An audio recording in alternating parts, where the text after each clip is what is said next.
Isa sa mga bibigyan natin ng linaw ay eto. Na bawal matulog pagbasa ang buhok.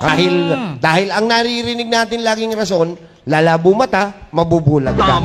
So meron ding mga masamang pwedeng idulot. Yan. Yan. Number 1. Pag pwedeng sumakit ang inyong ulo. Okay. Headache.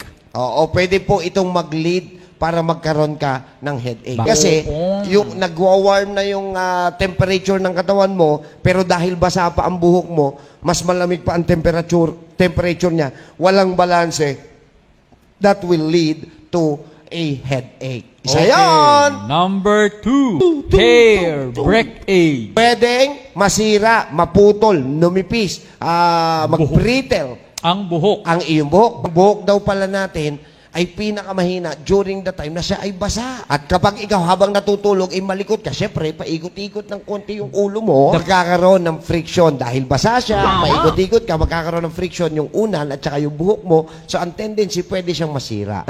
Ikatlo na. Bacteria growth.